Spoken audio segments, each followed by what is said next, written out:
is going on? Everybody, hope you had a great Monday. Got my man Tim from Online Big Blue Sports. Gonna chop it up as always, and you know us. We don't hold anything back here. I don't think so. We call it like it is. Been called many names. Negative is one, but I feel like we're just realistic. Negative is nice. If some people just called me negative, I'd be happy. If we weren't 4-13, we probably wouldn't be so negative. If we were 13-4, we'd probably be singing a different tune. Yeah, I know, but I don't need the beep, beep, beep, negative, beep, beep, beep. You know, they could take out the beeps and just call me negative. I'd be happy. I could take out the negative and call me the rest of it. I'd be happy. Who we got here? Anthony Ratzo, what's going on? Diella, Zach, Sean Johnson, Levine 34, Donovan Paola, Ian Brand, Tyler Talbot, AGM, Jeff Newman, Lorenzo Hernandez, TikTok Jessel. Hope you're doing well, buddy. Good to see you, man. Hope you're doing all righty, sir. Congratulations to your Georgia Bulldogs on the championship, by the way. Mr. Chrisman, Duran Osman, Anthony DeSantis, Joe Shane time in the house. We'll talk about him tonight. Jeff Green, Jeremiah Maxwell. What's up, Jeremiah? I was probably nice and warm in Alaska. Is it nice and warm up here? Not really. PJ, Alex, Liptak, KP, Cy Guy, Brian, Mike B, Flame, Scotty, Mike K. Got a good audience in here. All right, sir. We haven't done this in a while. No, we haven't. Obviously, many things have changed. Really? So, something new happened here? No. Well, yeah, I think a couple of things have happened. We don't have a head coach. Clown Boy is gone. He took his kabuki makeup and went elsewhere. So obviously Joe Shane was hired from the Buffalo Bills, and we saw what the Bills did yesterday. They lost, but they were able to put up 36 points against Kansas City, and obviously their offense is much better. So I was going to ask you, what did you think of the Joe Shane hiring? Did you like that, or even if you did you have someone else in mind that you preferred? I mean, what did you think about the GM hire? I didn't have a problem with it, and most of the people that they were interviewing, shockingly, I didn't have an issue with. I mean, I thought they went a younger direction. I thought they were going towards becoming a 21st century team, not stuck in the 80s or the late 90s. And they were moving hopefully towards, not only in reference to that in regards to scouting, but just inner office stuff, interpersonnel stuff, and have the ability to maybe dissect players a little differently, the draft a little differently. And I thought like everyone else that Shane was the guy. You know, he came in first. He got the next in. He got the very second interview. He was one of the top three.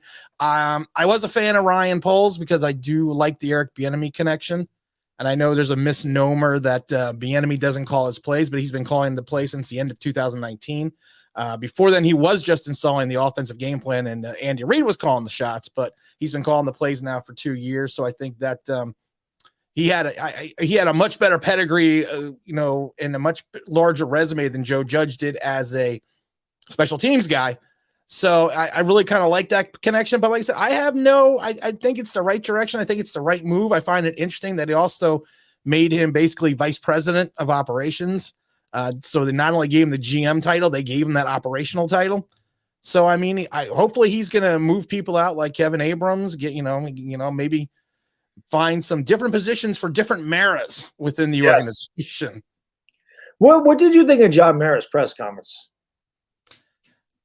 You know what? I press conferences to me are just press conferences. You really never say anything. You really never.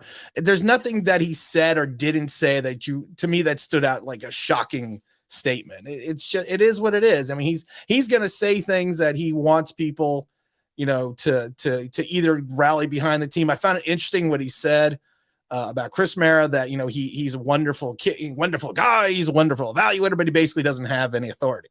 Right.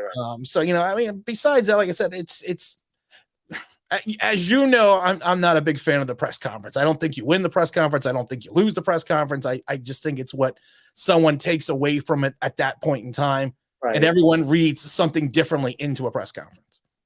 Yeah. See, like me, I thought I like that he seemed to be humble. He didn't duck any questions, and he seemed to admit his mistakes. Like they asked him if it was as low as it's ever been. He said, yes, I believe it is. And he said, I kept kind of waiting for it to hit the bottom, which all of us have said, when the hell hit the bottom? And he's like, So I felt like, and the biggest thing for me, that what I took out of it is, what makes you think the fans should trust you? And he said, I've given them no reason to trust me. So I thought that admission right there, that he felt like he didn't, deserve the fans' trust. I thought that spoke volumes. And I think that's kind of why they decided to kind of go outside of the organization with this hire. And I liked the candidates because all of them came from successful organizations. All these teams were in the playoffs. All these teams were able to turn their franchises around pretty quickly. And hopefully, we end up going in the right direction. And that's all we can hope for. We can't get worse. Like, I don't know how the hell this franchise. You can get worse. I hope not. I memean, it can happen. Quarterback sneak on 3rd and 9. I don't know if we're getting any lower than that. I don't know. I hope not. Like I said, you line up in victory formation twice in a row. I guess they didn't know what the hell it felt like. So they were like, let's see what the hell it feels like to win a game. Maybe that's what they did. Or somebody mentioned before, that was kind of the water boy. That was their offense, to keep the water boy away from it. When Boyu or whatever his name was on offense, he said, I have a new game plan, and they just kneeled so that Bobby Boucher couldn't do anything. Bobby Boucher couldn't get him. Right. So maybe that's what they did. But Zach, thank you for the super chat. Appreciate it. Look at my gigantic liter of Diet Pepsi. Does Daboll being in the booth concern you? Well, you don't have the job yet. But I get it. But no, I don't. Him being in the booth wouldn't bother me. I don't think it matters whether they stand in the field or if they sit in the booth. Well, that's the fact that he's going to be the head coach. So unless he is going to be Andy reading it and calling the plays and not having an offensive coordinator, even if he doesn't, he's still going to have his coordinator probably in the booth in his headset. So, I mean, it's not like he's going to – hopefully he's not calling the plays, because I would like him to focus on actually being the CEO of the team, and having his hand and fingerprints on everything, because it worked out so well the last 2 years. Yeah, of course. What was I going to say? I don't remember. Oh, geez. I forget what the hell. This happens. Senior moment. Let's get into the draft real quick. I mean, obviously, I think we've said this for the last few years, but this is the most important draft we've had in a long, long time. Obviously, we have no cap space. Nope. We have a really crappy roster. We have a quarterback that we have no idea what we're doing with him. We have a running back and a 5th-year option. We have no idea what the hell he is or if he can stay healthy. We're going to be cutting a lot of people probably. I would imagine Bradbury's gone. Martinez is gone. Rudolph's got to be gone. Shepard's going to be gone. They're going to let Ingram walk. They're going to let Peppers walk. They need as much cap space as they get just to sign through 2 top 10 draft picks. Yeah. And obviously, when you have no cap space, you really need to rebuild the draft. That's how you build your team anyway. The free agency is nice, but that should be for pieces that you're missing, not building a franchise around. I know you've been the conductor of the Malik Willis Express. For a little bit. Well, obviously, you want Malik Willis with one of those picks. I'm not asking you to pick a player, but with the other top 10 pick, you have a position in mind that you'd like to address. I'm still going defensive end. There's some quality defensive ends that should be at the top of the draft. I think everyone knows who the 2 of them are. Will they get down to our first spot? I don't know, but I'm not I understand that a lot of people want to go offensive line with like the first 4 picks. Definitely the first 2 I want to go. And the only issue I have with going with that is if you swing and miss on those 2 picks again, you're in the exact same spot you were before on your offensive line. And then also the issue I have with offensive line, both in the first round, and it's something more of a strategic idea looking down the road. Their salaries and their contracts both mature at the same time. Mm-hmm. So let's say in 4 years or 3 years, you have 2 guys that are X amount and doing some, are playing close to Pro Bowl levels. Are you going to have the capability of keeping them and then potentially keeping Andrew Thomas, who at that point in time will probably be in his 7th year, and hopefully, all Giant fans hope that he's going to turn into the All-Pro that we hope that he think he can be. So then you're going to have some issues on the line down the road, and I know a lot of fans don't want to hear that, but that's the way a lot of teams think, not logically, but that's the way a lot of teams think, because if you have a serious capologist like we do in Kevin Abrams, you want to make sure that you are building a roster not only for the immediate but for the future. And we have so many holes. I mean, it's not just the offensive line. I mean, I would go if one of the defensive ends were not available, at 5, I would definitely then go offensive line. We have whiffed so many times on defensive players, going back to Josh Allen when we took Daniel Jones, not getting Parsons. I mean, there's so many players out there that we could have picked up that could have helped improve our defense, but we just kind of moved on from that. And I think the Giants' history has shown that you can have a quality defense or a top 5 defense, have a mid-range, mid-20 offense, and still make the playoffs and even go to the Super Bowl. Yeah, that's very true. And yeah, I mean, I'm a defensive guy. I grew up in the 80s, so that's all I know from the Giants. And if you look at all their Super Bowls, defense was a massive part of all of them, defense and running the ball. In 2011 may have been a little different. Eli Manning threw for almost 5,000 yards, and he pretty much carried the Giants. They couldn't run the ball. They didn't even play good defense that year either until they got into the postseason. Everything started to come together. But I definitely was I wanted Isaiah Simmons. I wanted Josh Allen. I wanted Micah Parsons.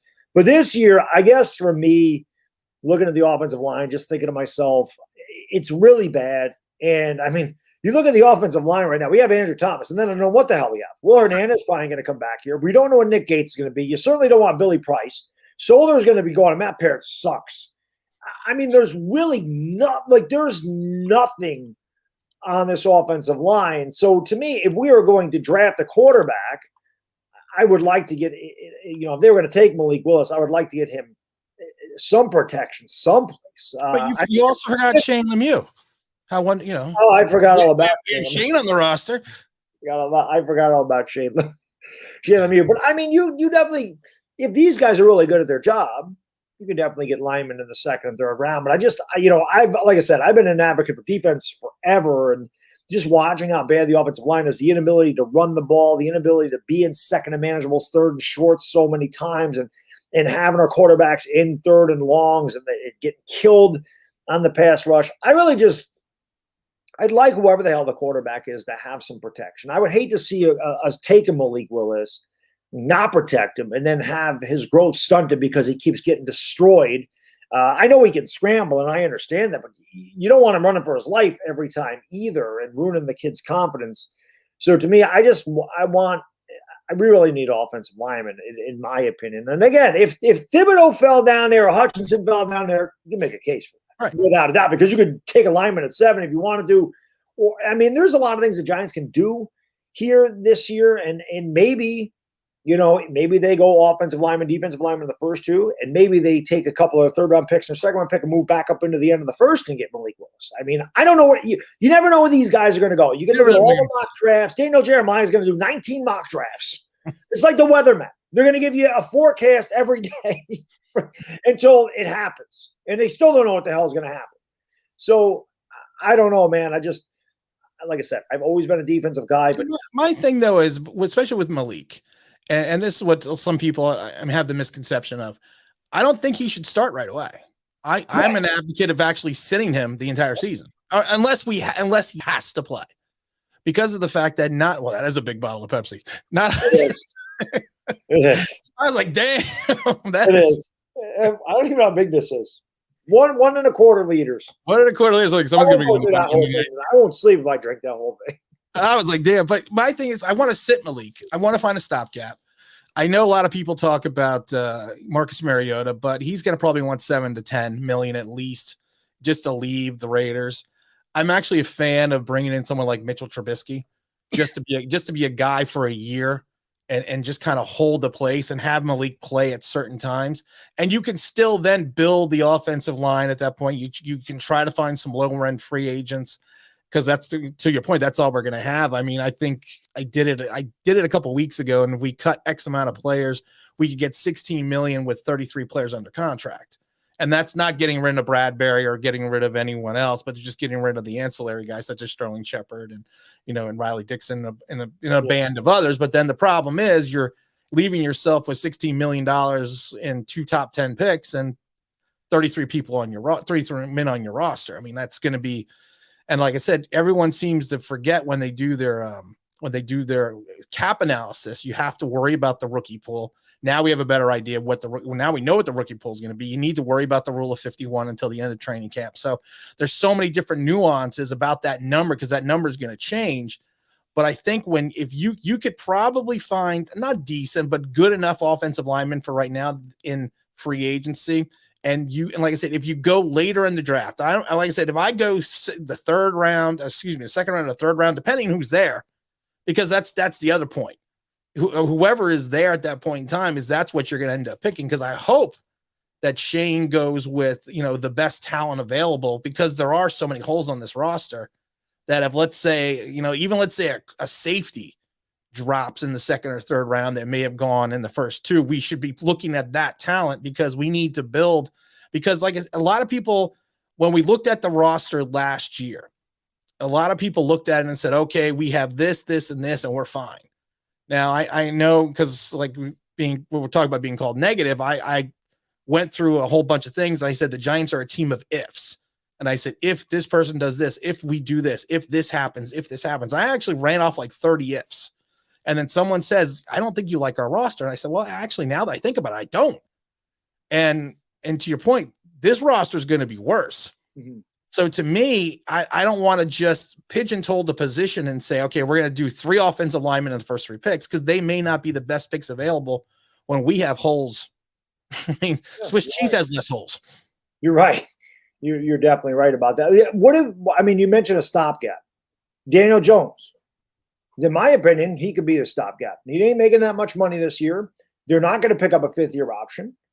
And if they drafted a rookie quarterback and wanted to sit him for a year, Daniel Jones could be the guy. I mean, because to me, and Mitchell Trubisky is a good name to bring in there. If they don't draft the quarterback, they should bring in Mitch Trubisky as a backup. And I think that he could give Daniel Jones some healthy competition. I don't think that Daniel Jones is much better than Mitch Trubisky, to be honest. And again, if they don't draft the quarterback, I just like, because again, I don't believe Daniel Jones is a guy at all. I don't think he's coming back. But for all the people that keep saying he has no offensive line, I would like that excuse to be exhausted. I would like them to say, yeah, we addressed the offensive line, and he still can't get it done. Or he completely surprises everybody, and he does get it done with a new head coach and a new offensive system.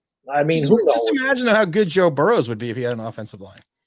Yeah, and Justin Herbert. Yeah, no, I know. Listen, I know there's definitely elite quarterbacks that raise their level of play no matter how. Deshaun Watson's another. Played behind a terrible offensive line and was a great quarterback. Daniel Jones will never be at that level. Daniel Jones is a guy who I believe has a good, and I've always believed he has a good skill set, but he processes too slow. Maybe that has something to do with the offensive line and the fact that he gets nervous, and maybe he would be better on a better team. He would be better on a better team. But he's a guy that, in my opinion, has to have everything perfect around him to succeed. And your best quarterbacks make everybody succeed regardless of the situation around him. Tom Brady, for years in New England, yeah, they had a good offensive line, but he wasn't throwing to anybody. Right. Quick release, a quarterback that gets rid of the ball quick helps a bad offensive line. You don't hold on to the ball for 3 seconds when your offensive line's bad. You look back, you get rid of the ball, you go through your progression, boom, boom, boom, bang, gone. You don't let them get there. And Daniel Jones is a little bit, he's not the most confident guy in the pocket. And we've discussed this a lot of times. They have no allegiance to Daniel Jones. This will be the 3rd system in 4 years for him. The Giants didn't do the kid any favors, let's be honest. I mean, Daniel Jones came into a lousy situation here. He really didn't have a chance to succeed. I thought maybe his rookie season he showed some promise, but then he completely regressed under this system of garbage that Joe Judge brought in here and the conservative nature where they're kind of like, they didn't even want him to throw the ball. They didn't want him to take any chances, and it certainly didn't work. But, I mean, would you be for him being the stopgap quarterback if they did draft a Malik Willis or a Kenny Pickett? Honestly, I and it's nothing against the kid, and people get mad at me when I say, because they say, well, he's such a great kid. I said, well, he's such a great kid, he should go sell insurance. I don't want it. Doesn't mean I want him as my quarterback. And that's not a slight against him, but to me, he's kind of got the stench or the stank from the last regime. Right. He is Dave Gettleman's pick. He's gone through now. Some people say he's killed the career of 2 coaches. Yeah, I mean, and the biggest concern I have is the injury. Yep. I mean, you say you're not coming back till August, and like I've said it on my channel a million times, I'm not a doctor. I've never played one on TV, but to me, if you're talking about August when you got hurt back in October, November, or whatever it was, to me, it's not a muscle issue. It's not a ligament issue. To me, it's got to be a bone issue. Mm-hmm. There's got to be a spider fracture. There's got to be something in there that's causing these independent doctors to look at it and say, no, you're not cleared for contact. And if it was a ligament issue or a muscle issue or something, he wouldn't have been cleared at all to even, I mean, if there's anything beyond that, he probably wouldn't have been on the field at all, but he's limited to just doing that. So it just does. And they're never going to tell you because of, HIPAA laws and everything else until we get into next season, but it's got to be something else. I mean, like I said, I'm just guessing, but it just doesn't make sense that you're taking this long to heal this type of neck injury without it being something more severe that, of course, they're not letting the rest of the fan base know. So you have that hanging over your head. You also hanging over his head everything that he has done the last 3 years. And it's just the fact that if you swing and miss in year 4 again with we're gonna be bad no matter what. I agree. If you swing and miss though on Daniel Jones again, the fan base is gonna kill you. And whatever the new coach is, Brian Daboll. God, I don't know how you get a second interview before anyone's gotten a lot of people haven't gotten a first one yet. But if you swing and a miss on Daniel Jones, it's almost like you are endorsing him and you're bringing him back. He fails, and the fans are first thing they're going to turn on is the head coach. And I've said this a million times. You're a brand new head coach. You're a brand new general manager. You want to win with your guys. You want to win with your coach. You want to win with your quarterback. Your first, especially in this team, this first year is going to be a gimme. So the fans aren't going to get on you, but don't give them a reason to then turn around and say, because you have the big segment of people, Jones people that love him, and you got the big segment that hate him. Yep. And the segment that hates him is getting a lot larger than the segment that loves him. So, I mean, to me, it's not, there's no win. It's not a winning situation that if you bring him in, because then if he balls out and you did draft a quarterback, let's say, the first thing people are going to say is, well, you wasted the 7th pick. Or if you traded down from 7 to 15, you wasted the 15th pick because now we have to sign Daniel Jones, but you should have picked up his option.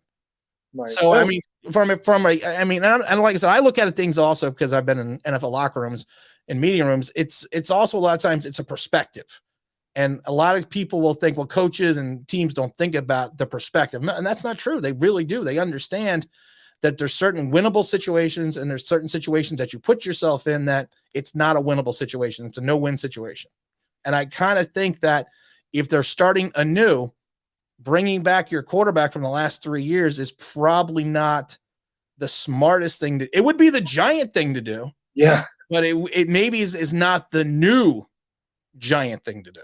Right. Well, we will see. And my Giants, thank you, brother. Appreciate it. Thoughts on Daboll bringing Dorsey as offensive coordinator and Wink Martindale as DC if he was hired? I'd love that. I did hear the Wink Martindale rumors. I don't know why he would move laterally to the Giants, but I have definitely. He got fired. Oh, he did get fired. I didn't even know. That's right. He did get fired. That's right. Yeah, I would love him as a defense coordinator. I forgot he got fired. Anthony, thank you, brother. Appreciate it. Salute the bad dog. We can't win with this offensive line. Get them now. Worry about tomorrow then. Needs. Well, we have a lot of draft picks. I mean, they have 5 in the top 77, I believe. And again, I understand the people that don't want to go to offensive linemen in the top 10, and I'm fine with that. But I do think that to me, you need to take one guy in the top 10, and then you need to take another guy somewhere in the first 3 rounds. It doesn't maybe need to be the second round, but somewhere along the way, you need 2 linemen in the first 77 picks. You got to build that somewhat. Our defense was bend, don't break. And that works okay. It would work a lot better if we had some semblance of an offense that could actually hold on to the ball. And obviously being able to do that would be running and converting third downs. And that's going to be the offensive line. And we're talking about, especially if we want to bring in a rookie quarterback, we're going to have to build this offensive line between this year and next year so that if he does sit on the bench for a year and comes in 2023, we have more cap space, you're going to address it in free agency and in the draft, and maybe you can build something there and then we can start rolling. But it's gonna be really interesting, man. I'm always excited and I'm nervous at the same time because I never know what the hell they're going to do. And this year, I really don't know what the hell they're going to do. I really don't. I'm not going to be mad no matter what they do unless they take a wide receiver or running back, which I can't see. That would piss me off a little bit. If they take a punter.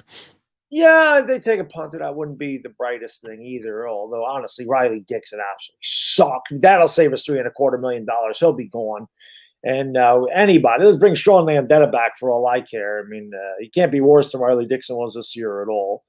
LA Lou, thank you, my man. He says, bring a quarterback who not only can be a quality backup, but someone who will challenge Jones.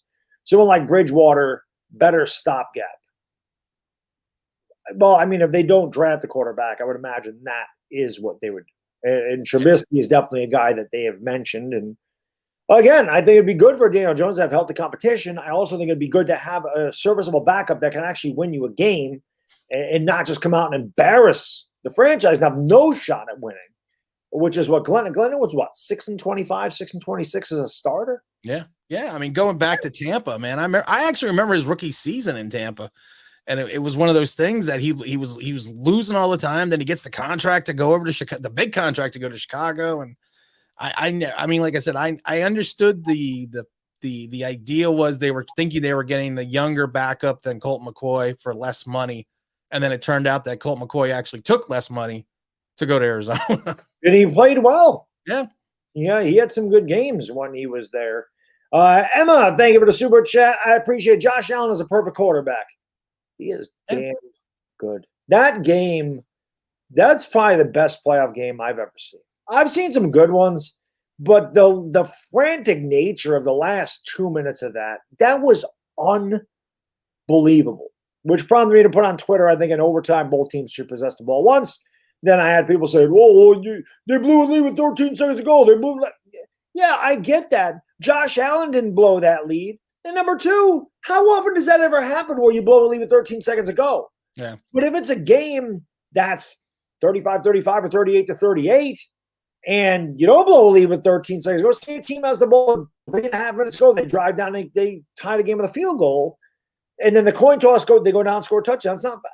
I just feel like in postseason, not regular season, but a postseason, that's such a big game that both teams should have at least a chance to possess the football. No matter what happens. You got an opinion on that? What was your thoughts on that? You know, it was I laugh because you just got over the LA game with Tampa. I mean, how do you lose a game when you're tied 30-30 with whatever exactly it was with 30 seconds left and one timeout? You know, and then somehow, you know, you never thought Tampa would give up that game. So then you go from that game into this game, and yeah, I mean, it was a hectic 2 minutes. And I agree, though. I do feel that during the regular season, it should be everyone should possess the ball at least once, touchdown or not. But in, like I said, it's you're right. You're getting almost the unfair. You knew as soon as they won the toss, you were just like, okay, this game is probably going to be over. Yeah. So you need to allow, and you fought 7 or technically 18 weeks counting the bye to get to this point, and you're being told that your game is basically being decided by a coin toss the way these two offenses were going up and down the field. And not allowing someone else the opportunity. I do, like I said, during the regular season, keep the rule the way it is, but during the playoffs, I think each team should have a possession. Yeah, I mean, that was changed because, they went to the field goal, you get a possession. Was it because of the Saints-Vikings game in 2009? Yeah, it was wild. Yeah. The Saints got the ball in overtime, kicked the field goal, the game was over, and then they decided, now you got to score a touchdown. And they even brought that into the regular season, regular season, whatever. I think if you score a touchdown, you should be in the game. But the postseason, I don't think it should end that way. It's live or die. I don't think that's fair. And like you said, you knew both defenses were spent.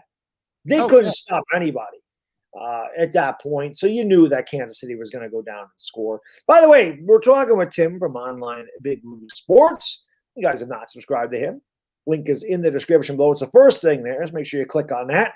Subscribe to my guy right there. Pretty much does a video every day. Also does a lot of live streaming with this guy Dominic from across the pond, which I always love the accent. I can't do that. I can do an Australian accent. Can't do an English accent. They're very similar. I don't think Dom could do an English accent either. But we're not going to pick on poor Dom. No. Well, Dom's sleeping now. It's 3:30 in the morning over there. No, that's true. So he's sleeping. But Tim does a great job. So like I said, link is in the description. I'm sure my moms will drop it throughout. But make sure you go down there, hit that link, subscribe to his channel. You will not regret it. Todd says Dak Prescott would have run for 17 yards and used all. Yes, that's true. You probably would have done that. That was great. That was the best Sunday us Giants fans had the entire year. Oh, yeah. The weekend, the Sunday that Dallas and Philadelphia both lost. That was awesome. That made me very happy. I enjoyed that very much. Macaulay Psycho, thank you. Appreciate it. Always get a kick out of the picture. Is you're bringing in a quarterback to compete with DJ. Jordan Anon said the market for those guys is 10 to 20 million, so that's not practical. 20 million, definitely not.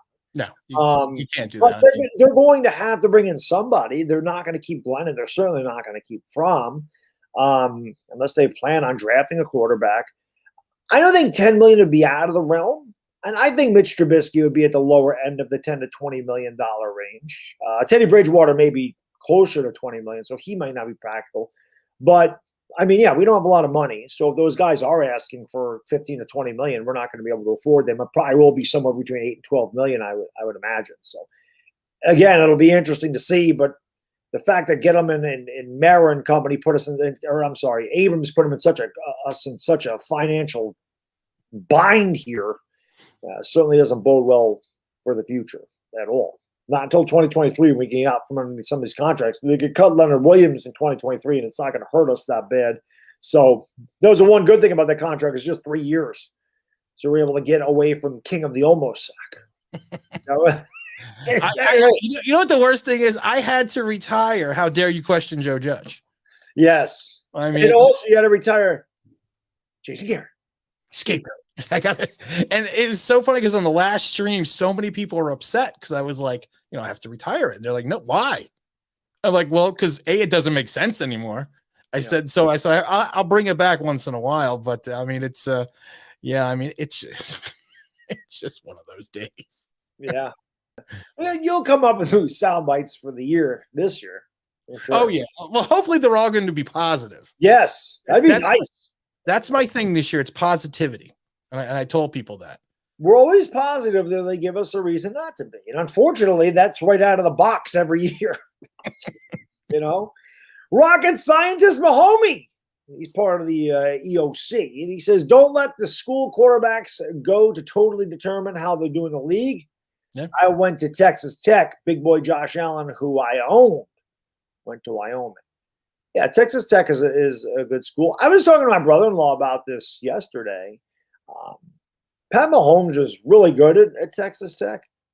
He's way better in the NFL. I never in a million years. And I watched a game where he had 800 total yards against Baker Mayfield in Oklahoma, 66 to 59 loss. I never thought Mahomes could be what he is in the NFL, and he always had a ton of talent. And you know what helped him? Andy Reid, man. You pair a guy up like that with Andy Reid, match made in heaven. I mean, but and that's one other thing. But that's what I keep talking about when I talk about Malik Willis. People are like, well, he played at Liberty. Well, Liberty was in the top 25 in 2020. So and then in 2021, I think they played 5 or 6 top 30 ranked teams. So it's not like they were playing a garbage schedule. And people will point out the Ole Miss game. And I always tell people, I said, one thing I always say about Malik Willis is watch not only the good games, but watch the bad games and watch what he does well because people talk about Daniel Jones not having a line. I mean, Malik Willis, one game was sacked 9 times and then he ran the ball 26 times, I think, for like 28 yards. So he had no protection. He had no time. He was scrambling, but he did certain things well in that game. And I said, that's his benefit.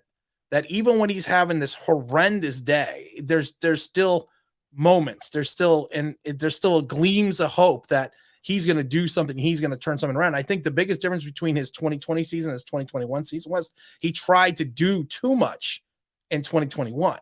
I mean, the kid scored 40, was responsible for 40 touchdowns last year, on a bad Liberty team and still went 8-5. And most of his interceptions came in 3 games. Mm-hmm. So I always tell people when you watch Malik Willis, don't watch the highlights if you can. And there are games, go watch the entire Liberty game and watch the entire offense. Watch what he does good. Watch what he does bad. Watch what happens when the play break down. Watch what happens when things go perfectly. Watch when things don't go perfectly. And then look at it that way and have that be the highlight film, because you'll see little nuances and little things he does, even when things go wrong, that you're like, okay, well, that was good. Until his lineman missed the assignment or missed a block or the receiver dropped the ball. Because there was plenty of times last year that he made spectacular plays. They just dropped the ball. And in 2020, they made those catches. So that's why there was kind of a difference, a little bit of a difference in the season, besides the fact that they lost a lot of talent going into this year, which hopefully, which they didn't replace. And unlike the Giants, which they hope they replace. but it's just one of those things you need to watch his whole game in his entirety. And that's why I always tell people, you watch the highlights, you're going to get fooled because you're going to just see everything great. But just watch the game. And like I said, just watch the offense, watch him, and just see it from there and then make an assessment. See, this is the thing. I went back. I didn't watch the entire game, but there's a video on YouTube that shows every one of his plays against Ole Miss. And before I watched it, I read the comments. And the thing that worried me more than anything was everyone's like, oh, well, he had a bad game. He's got no talent around him. He's got no talent. He's got no talent. There's no talent. He's playing against Ole Miss. And my response to this is the Giants are the Liberty of the NFL. Yeah. Every team is better than us. Every one of them. I don't know how the hell we won 4 games. It really doesn't make any sense. Our roster is pathetic. So I worry that, hey, he's going to come in here to a bad situation. And again, if he has a couple of bad years or he's getting killed, it may not be his fault. And everyone's going to kill him. Say, this guy sucks. This guy sucks. Why did we build the offensive line? And you're going to go through this whole thing again. The other thing is Daniel Jones took Duke to 2 bowl games, had no talent around him, and he had a lot of receivers drop passes, which is why when we drafted him initially, I was super pissed, as everybody knows. It went viral. I was not happy. And then I gave him a chance because I went back and looked and said, oh, he's got no talent around him. Oh, they dropped a ton of passes. He brought Duke to 2 bowl games. Duke don't go to bowl games. And I gave him the benefit of the doubt. The one thing that I love, this is about the best compliment I can pay Malik Willis. Okay. I'm a huge Kyler Murray fan. Yep. Oh my. There's a little Kyler Murray in Malik Willis.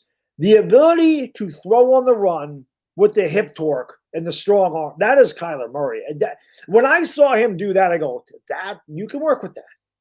You can work. There's definitely, he's raw.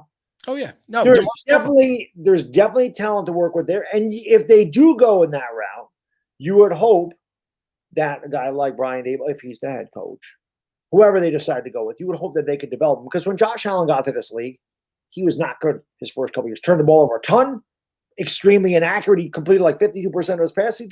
And in year 3, the guy is God. In year 4, he's demigod. Okay, the guy is Thanos, whatever you want to call him. He's amazing.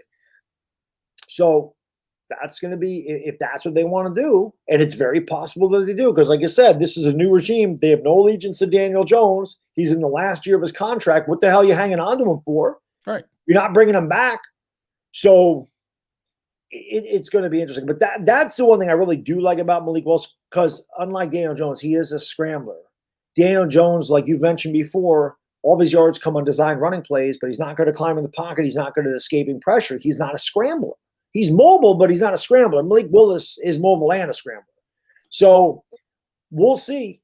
Again, that's the thing. The good news is that Shane scouted him twice in Buffalo. Yes. So I mean, just twice. I thought they went to 4 for some reason. No, they went to the Ole Miss game, and I can't remember the other game. So he sent scouts to two Liberty games, which either tells me that he was already under the assumption that he was going to get a general manager's job somewhere else. Because why are you scouting Malik Willis when you have Josh Allen? I mean, what's the benefit? The benefit is, and I've said this before, and I said it today on a video. Malik Willis to me could be the ultimate, just a stud. He could be the guy that we all hope he's going to be, or he could fail miserably. I don't think there's going to be a gray area. Mm-hmm. I don't think he'll be a mid-level quarterback. I think he'll either be fantastic or a guy that's out of the league in 3 years. And I think with the Giants, and one of the things about the Giants, and I've said this for years, we don't, especially in the draft, a lot of times we don't take chances. We don't take the big chance. We don't take the chance on a guy who could potentially be fantastically great and have that ability that we haven't seen since, like I said, Michael Vick today. And I go back to 1999. I hate to admit it, but I saw Vic play at Virginia Tech. I mean, I was in the stands in some of those games. So, I mean, it's just one of those things. He was special. He was different. He was something that the league had never seen before. Yep. Now, Malik Willis, like I said, is coming into the same type of hype. And like I said, they say he's the most polarizing player in the draft because there's just 2 directions he can go. But the question is, do the Giants want to go that direction? And do they have the intestinal fortitude to sit there and go, we're going to take this guy at 7, let's say, or maybe trade down the 10 if he doesn't, because there's a lot of talk to him going to Carolina. Right. So, there's a lot of talk of him going in the top 10. So will they have that opportunity to, just to, take the big swing, pull a Mark McGuire, take the bat out and swing as hard as you can and see what happens? Or are we going to sit there and be an Ozzie Smith and try to lay down a bunt down the third base line again and hope that we're getting the right thing by picking the right players and the right quality guys and go from there? And just, it depends on what, to your point, it depends on what this regime is going to be. And none of us know. Yeah. Now, the interesting thing is Ben McAdoo is the offensive coordinator of the Panthers. And yeah. Some Giants fans are laughing at Carolina, and I was like, that's not – he's a good offensive coordinator. The guy, Eli Manning, had the 2 best statistical years of his career when McAdoo was the offensive – bad leader of men, bad head coach, good offensive coordinator.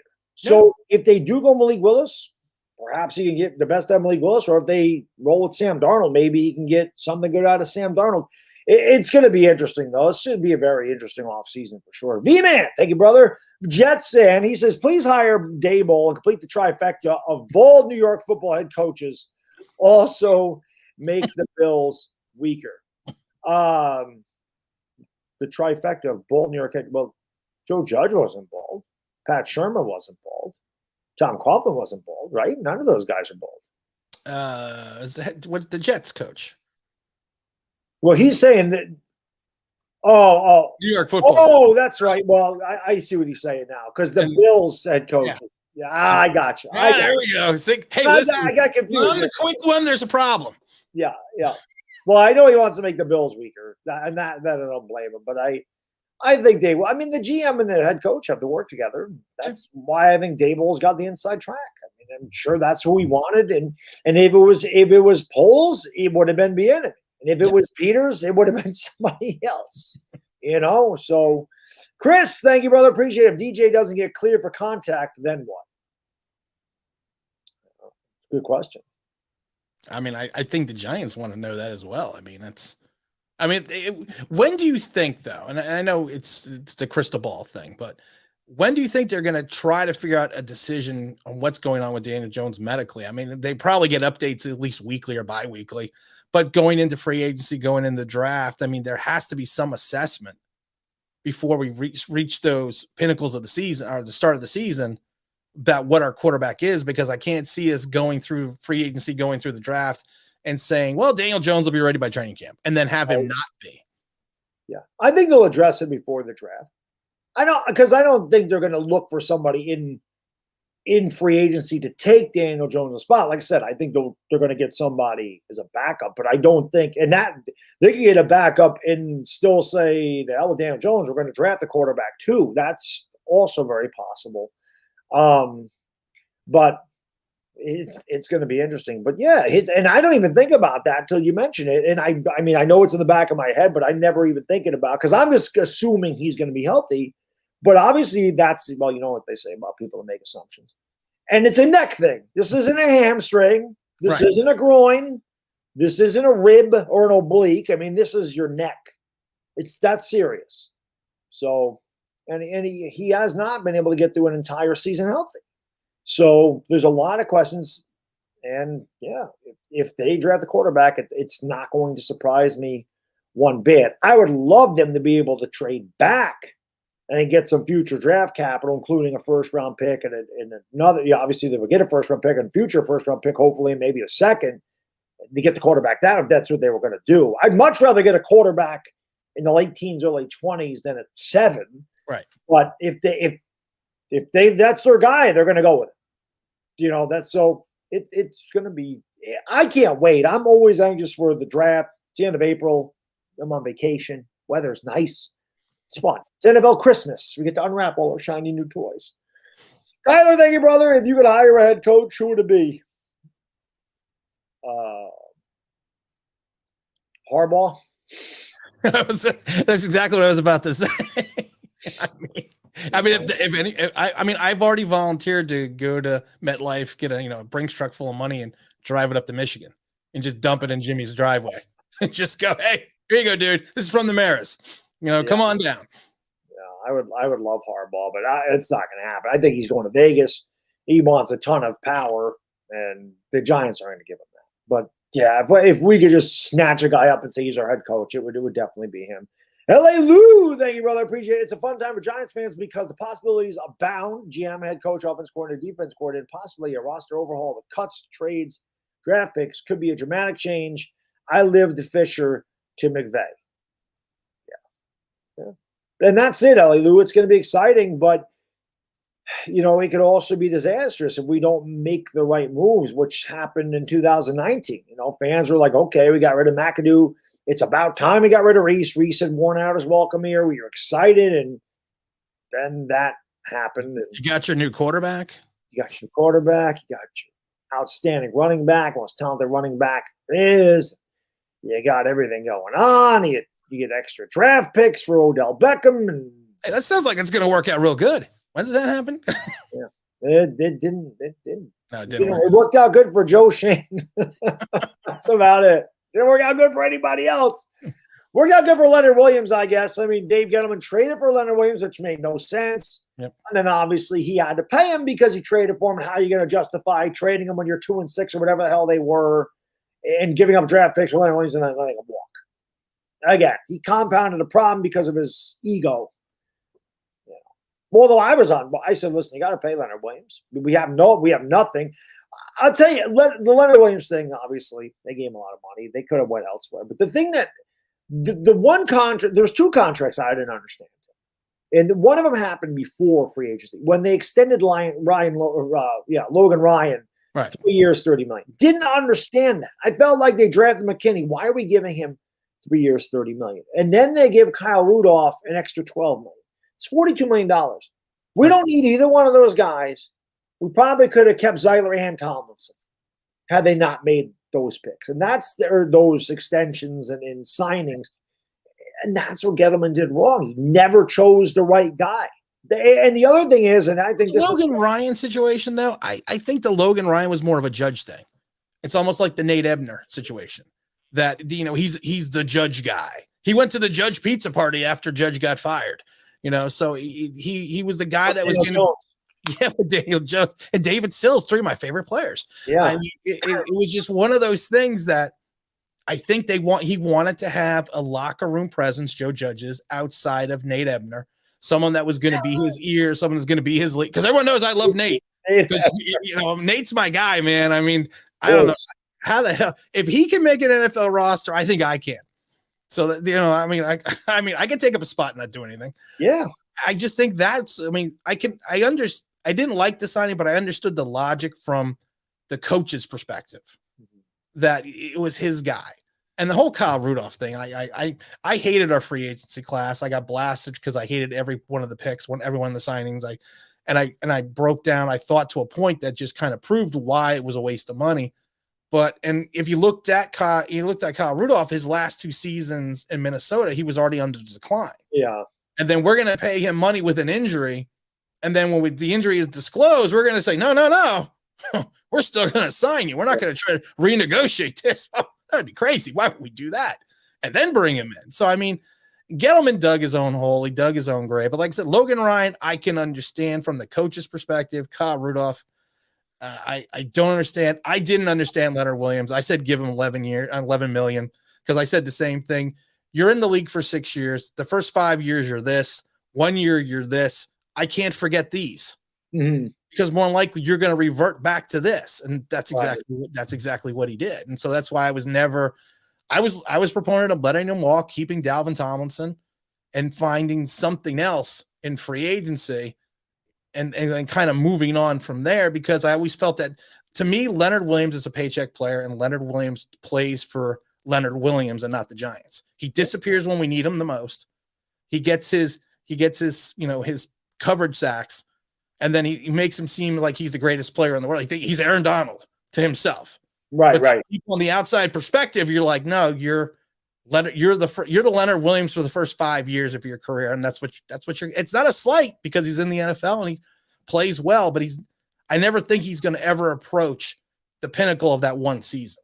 Right. Yeah. It's good. And Dalvin Tomlinson helped him a lot, and that was pretty obvious by his lack of production last year. How important Dalvin Tomlinson was in that line, especially the running game. Pimp, thank you, brother. He says, I don't know when we decide to take a quarterback, but I do know guys like DJ aren't winning in today's NFL. That's a fact. Our next franchise guy has to have a big arm and athleticism. That is where the NFL is headed. So, or is not headed. It's there now. Yeah, the guys like Tom Brady they're big stink. I mean, Josh Allen, Pat Mahomes, even Aaron Rodgers to a point can still can run a little bit. Dak Prescott, obviously Stafford. These guys all Stafford's a little older, but still he's mobile. He has a big arm. I guess Garoppolo's not in that, but San Francisco's such a well-rounded team, and they're kind of an old-school, tough defense. They give me 2007 Giants vibes. They just run the ball. They play really good defense. Oh, yeah. So maybe he's the exception, but if you look at it, a lot of these teams, Arizona was in there with Kyler Murray. That's really where it is headed. So, Daniel Jones isn't long for the New York Giants. He may play this year, but he will not be here in 2023. I can't see. There's just no way. And it wouldn't surprise me if he's gone. Maybe if he clears and he's healthy, maybe they find something to trade for. I don't know. It'll be interesting to see what the hell they do. I can't wait. David Bialaglo, thank you, brother. He says, I heard Joe Judge at a house party after getting fired. Did you two get invited? I don't think I'm getting a Christmas. I don't think either one of us are getting. I don't think you're on the list. Joe Judge? Probably not. I don't think either one of us had very many nice things to say about him this year. So probably not. He says, on a separate note, this is the first weekend this year I stayed home to watch all the games, and I did not regret it. It was the weekend to do it. What a weekend of football. What a weekend of football. Unbelievable games. Made me forget I was a Giant fan. Yeah, it's just great. It's bittersweet because it sucks that our team's not there, but it's just you sit and watch those games. I'm just a fan of the NFL. I'm just a big fan of the NFL. And I watch these teams convert 3rd and 8. I watch these quick slants go 8 yards and wide open in the flat and convert in screen passes that work. And I'm like, why the hell can't we? Everything we do, a 3-yard curl is like pulling teeth here. The 3-yard pass is like impossible. These guys are launching the ball, Stafford and Allen and Mahomes, 60 yards downfield. Guys are right on a dime.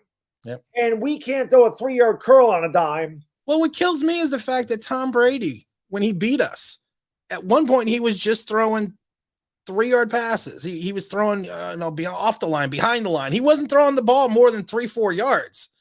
And it's like, we can't figure out how to do that. We can't figure out how to throw a 3-yard. How difficult is it to go? Exactly. Well, Fromm was that was horrible. It was horrible. Alec, thank you for the $1. Boom. Appreciate it. L.A. Lou. Thank you so much for Super Chat. And thank you for the shirt. Yes, I speak fluent baseball. Compliments of L.A. Lou. Thank you, L.A. Lou. Appreciate that. Love this shirt, by the way, because I do speak fluent baseball. Yankee baseball will be coming up here very soon. So obviously we'll do some Yankee stuff. I'll be doing a lot more Yankee videos. And obviously they play at 7, so I can't stream a lot of games, but I will stream the ones that I can. JT, thank you, my man. Malik Willis and Daboll got to link up in New York City. That's a possibility. I'm not going to complain. I'm not going to say no. Yeah, I would not be happy. It seems like, I don't know, because I don't know what people know, as far as like the typers and the people in the chat. But I would say that you have probably brought more awareness to Malik Willis than any other content creator, because you have been on board for a long time. But I didn't know who the hell he was, because I don't watch Liberty, and I don't. I never liked him going back to Auburn, which was funny because I remember when he was recruited, and I thought that when I heard he was going to Auburn, I'm like, oh my God, this is going to be fantastic. Then the whole. And I think a lot of the Auburn situation it wasn't so fact that he couldn't beat out Knicks. It was the fact that he didn't really fit the system at Auburn. And as you know, a lot of times especially in college, it's about fitting your skill set to the system. And sometimes coaches, when they have a certain type of player, don't change the system to fit the player because they want to just fit them. They want to fit that, that round peg into the square hole or square hole into the round peg. They're just going to do what they want to do because they've done it so long. And I think it was more of an issue in regards to that he needed to go someplace that was going to play to his talents and allow him to basically be Malik Willis. Right.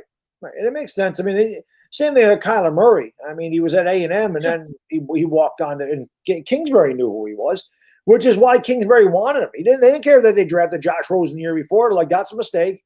We're taking Kyler Murray, and obviously that's worked out. Now, Kyler Murray, that poor guy, got his ass kicked against the Rams, and he'll learn from that. He had a bad game. He made the really bad decision in the end zone. I'm like, oh my God, that is so not a Kyler Murray thing to do, but he panicked. I mean, you want to talk about a guy trying to do too much? Oh, yeah. Kyler tried to do way too much in that game. But I think when you get experience like that, it certainly helps you going forward.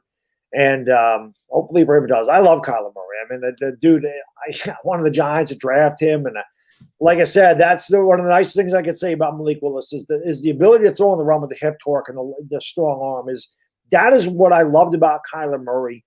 But everybody was like, oh, Kyler Murray's just a runner. He's a runner. He's a runner. I'm like, he's not a runner. He's a pocket passer that can run when need be, and he is fast as hell. Yeah. He's quicker than a hiccup.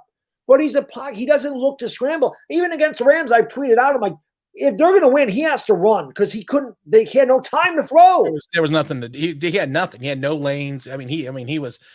You felt bad for the kid too, because after what happened last year, and then he had to deal with some of the injuries this year, and then he finally gets his shot into the playoff game, and then the wheels just fell off the bus. Yeah, that sucked. I hope that they can get back at it. But the Rams are really good. That should be a really good game. Rams and Niners, third time this year. The last game they played was amazing. You know, the overtime game. Yeah. San Francisco got in there, and I'm thinking to myself, I'm like, boy, the Rams may rue the day that they allow the Niners. Not that they allowed them to, but the Niners are able to beat them and get into the playoffs. Because if they lost, they were done. Yeah. Oh, yeah. So that'd be amazing if the Rams lose to the Niners and be like, we could have put these guys away, and now they got to deal with them. The Niners are getting pretty hot. So the games this weekend should definitely be really fun. No doubt. It seems like an eon ago that Trey Lance was going to replace Jimmy. Yes. Yeah. Moose up, thank you, brother. He says, I have a big feeling Odell Beckham will retire here. I don't know why. I've said ever since he was traded, I said I felt like he was going to end up back here. I don't know why either, but I do. We'll see. He might retire in LA. Loves LA.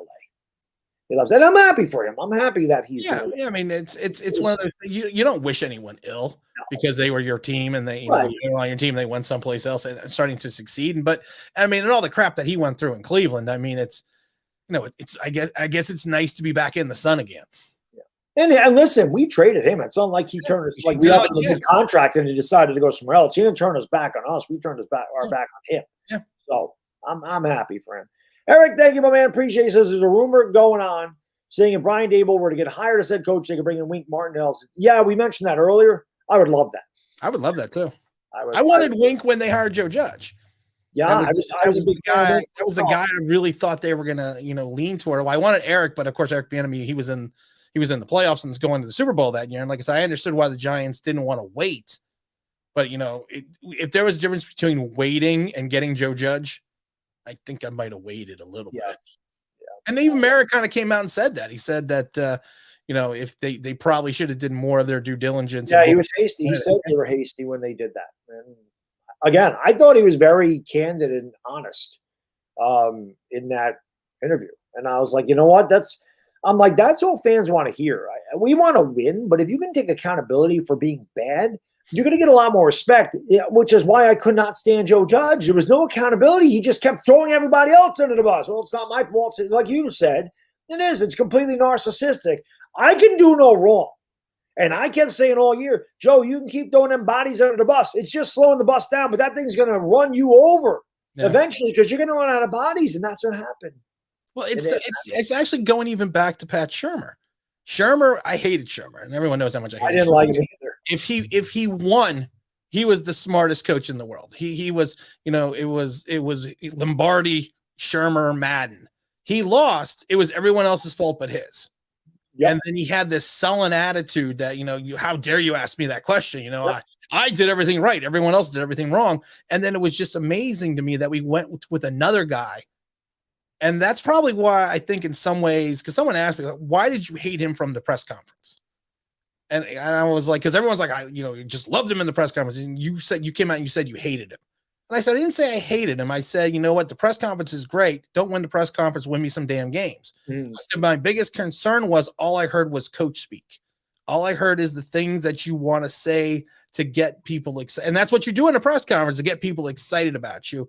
But I didn't really felt there was anything genuine about it, that he was just thinking that he was pulling something over on everyone else. And I felt like, oh my God, this has a kind of a Pat Shurmur feel to it.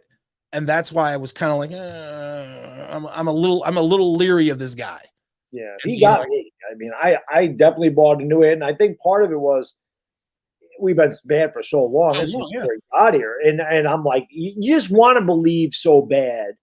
I was the same way. I wanted the coach to be. I wanted him to be Parcells.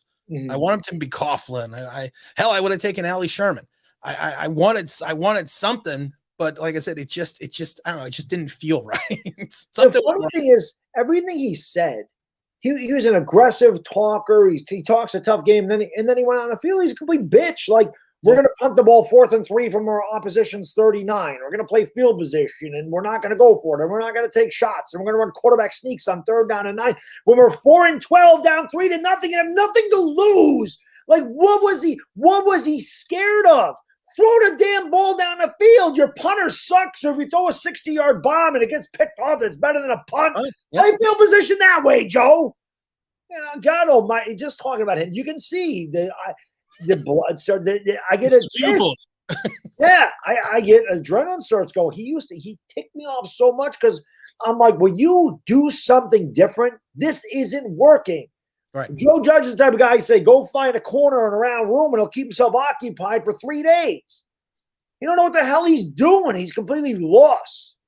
I can't even. The funniest things is some of the best sound bites I had were making fun of Joe Judge. When I said, you run laps, Joe, I never thought that would blow up. Or when I said swim laps in the Hudson River with concrete boots, I didn't think the clown Joe thing would take off. I don't know. He just used to tick me off, and things just, I don't know, man. They just come out. I don't know why. I was not a fan. And the first game of the year, I tell a story a lot. Before the game started, doing the Talking Giants show, everyone's like, who's Baddog going to rant on first this year? Who's his first? Everyone's Daniel Jones. He's going to go off on Daniel Jones. Oh, I think it's going to be Saquon. He's going to go off. And then I did the post game, and they're like, never thought it'd be Joe Judge. Never thought the first rant was going to be Joe Judge. That challenge flag thing drove me insane. Yeah. I'm like, you preach fundamentals and execution, and you don't know the rules. Then he made some excuse. Oh, I was trying to get the official's attention. You don't need to throw the flag to get his attention. After the extra point, which is an immediate TV timeout.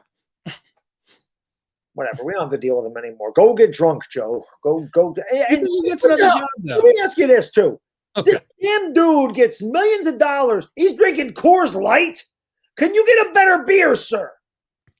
A Heineken? A Stella? I mean, can we step it up a notch? A nice IPA? Coors Light, Joe? It's as cheap as his game plan. Garbage. John, thank you, brother. Appreciate it. Got a feeling Shane saying he likes DJs just to bump up his trade value, whatever that is. And then he's going to go 2 linemen or linemen and a QB. Well, the other thing is, John, I don't think anybody's ever going to come out and go, I don't like him. Yeah. But it will be interesting to see what they do with Daniel Jones, without a doubt, because no allegiance at all. This GF, not that Joe Judge had allegiance, but Joe Judge wasn't in charge to trade him or bench him or any. Well, I mean, he could have benched him, but why would you with that garbage behind him? But if you do trade him, though, do you trade him before or after the draft? You might trade him if he's healthy. If he's healthy, you might trade him the night of the draft. That's what I was thinking. Yeah, that definitely could happen. It'll be interesting to see. I think if they could get I don't think they get a second round. If they did, though, if they got a back end of the second round, say the Steelers wanted them. I was actually saying 3rd round to Pittsburgh. That's my thought. If that was the case, I would do it. I would do that because he's not coming back here. So it may be better than your comp pick for him. I would definitely do that. If you get a third-round pick for Daniel Jones, I would do it. If they drafted a quarterback, obviously. I mean, they would obviously draft a quarterback. Right. They're going to trade Daniel Jones and bring in Trubisky to be the quarterback. It wouldn't make any sense. Yorkie, thank you, my man. I really appreciate that. He says, my plan, hire Daboll, draft 2 offensive, I'm guessing that's offensive linemen in the first round. Help DJ with good coaching. Best thing for the Giants is good O-line. They already have the quarterback. Don't forget DJ, similar skills to Josh Allen, not saying equal. See, I don't think he has. Daniel Jones doesn't have the arm. He's not the athlete.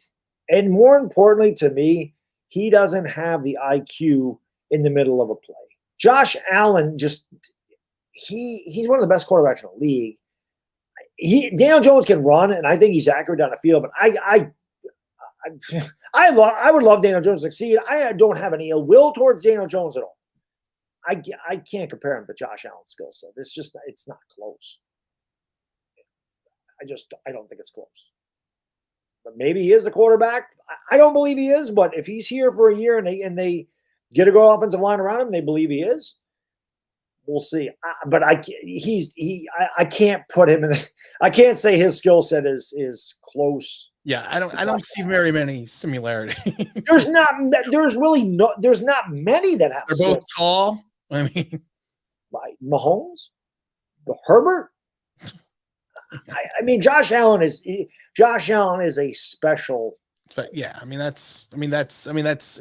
can't. I mean, and you always see, and you've been seeing this now for like over almost 2 years now, that he's going to make that Josh Allen leap. He's gonna do this. But to your point, the skill sets are so in some ways so different that there's no way that you could even contend with the fact that he is going to have the pocket presence, the mobility, and the wherewithal that Josh Allen has, because that's not fair to Daniel Jones. Look at the play that Josh Allen made, throwing into the back. Was it him that threw it into the back of the end zone? That was Burrow. My bad.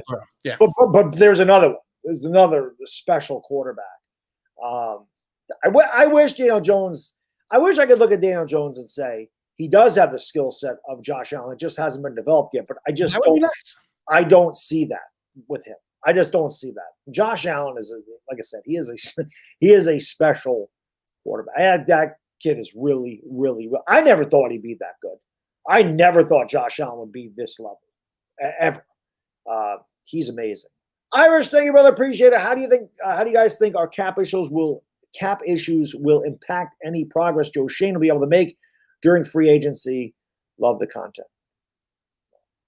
I don't think he's not going to have a lot of moves to make this year. No, the cupboard's bare. I mean, there's no money in the cookie jar. Yeah. So I mean, and we got to sign our draft picks, and the 2 draft picks are going to cost a lot of money. And then people also forget that you also have the 2nd round pick, which is going to be a higher pick, the 3rd round pick. So I mean, the draft pool is going to kill us. Yep. And then it's and I love it when people say, well, the cap is not real. And no, the cap is real, because you'll see teams. It may not be like it used to be where you are in 3-4 years of cap hell. It may only be for a season now, but the Eagles ran through it. A bunch of other teams ran through the situation. It's going to happen once. You can't keep pushing the money out and then just hoping it doesn't all pile up in one place. Yeah, it doesn't disappear. It's like sweeping a mess under the bed. Yeah, it's like I don't see it. It's not there anymore. Yeah. So, that's what's going to happen this year. It happened to the Giants a couple years back with everything we did with Olivier Vernon and OBJ and JPP. So I mean, I'm not expecting a bumper crop of free agents coming here with the amount of money that we have and with the moves that we can make. And one of the things I always tell people, when you're cutting someone or you're releasing someone and you're eating that dead cap space, yeah, if you have a cap number of 15, you cut the guy, and let's say you're saving $5 million and that other $10 million is gone. You have to replace that talent with $5 million. And though the guy that you're replacing may not be a $15 million player anymore, he may be a $12 million player, maybe an $11 million player. So you're probably never going to get equal value for what you just cut unless the guy's a total stiff. And I think a lot of people have to remember, yeah, you want to get rid of the talent, you want to get rid of the salaries, but at the end of the day, you need something to replace what you're moving on from, and you're going in the bargain bin with that replacements. Yeah, great point. By the way, over 600 people in the house. So again, thank you so much for watching. Appreciate it. Hit the thumbs up. Always helps out the stream more than you know. YouTube's algorithm likes thumbs up. So hit the thumbs up because it helps the algorithm, which in turn helps the channel. I say it's the best way to support any content creators. Hit the thumbs up. It's the best way to support. If you haven't done so, you don't know who this man is. This is Tim from Online Big Blue Sports Entertainment. Link in the description below. It's the first thing there. So make sure you guys subscribe to him. Click on the link, hit that subscribe button, ring the bell. Does a video pretty much almost every day. Does a live stream on Sunday morning for the games. Is it Tuesday you do the thing with Dominic? Tuesday at 4. We do it. We start actually doing that about a month ago or 2. No, actually like 2 months now. And it's funny though because we never thought it Tuesday at 4. Who the hell's going to show up Tuesday at 4? And we only do it because of course Dom has the 5-hour time difference. Yeah. And it's amazing that you see 150 people in the chat and it's like it's Tuesday at 4. And so many people want to talk Giants. Hey, I'm happy about it. I'm ecstatic when we get that many people. Giants fans are awesome. That's why this is the most loyal fan base there is on YouTube. But trust me, I've been around a long time, so I have seen all these other fan bases in the NFCs disappear when their team sucks. Yeah, I've seen it, and it will happen again. Trust me. But this fan base gets stronger. We may bicker and argue back and forth about what we think is best for the team, but at the end of the day, we're all Giants fans and very supportive of this team. So many people, I'm not watching the game. I'm not watching the game. And there they are every Sunday watching the game. I said it the last 3 weeks. Yeah. I'm going to do other things. I'm not watching. I said it the last 3 years. Can't watch this damn team.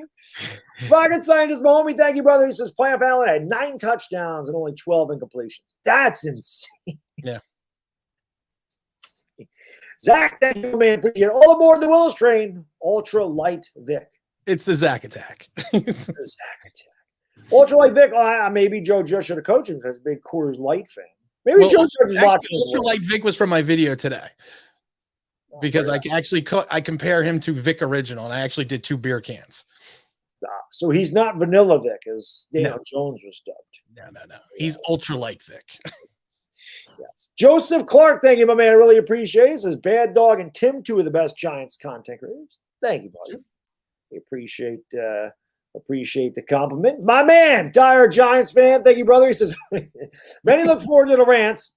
I would say it's part of my charm. I look forward to when we're good. And we can start trashing on teams. This fan base deserves another 5 years of success. Dire Giants, man, I couldn't agree more. I really want to be able to trash other teams. That was what I cut my teeth on when I came to YouTube, was trashing other teams. Of course, the Giants were very good when I started here in 2007, 2008, 2009. And then they sucked ever since I came back in 2014. But so it's your fault.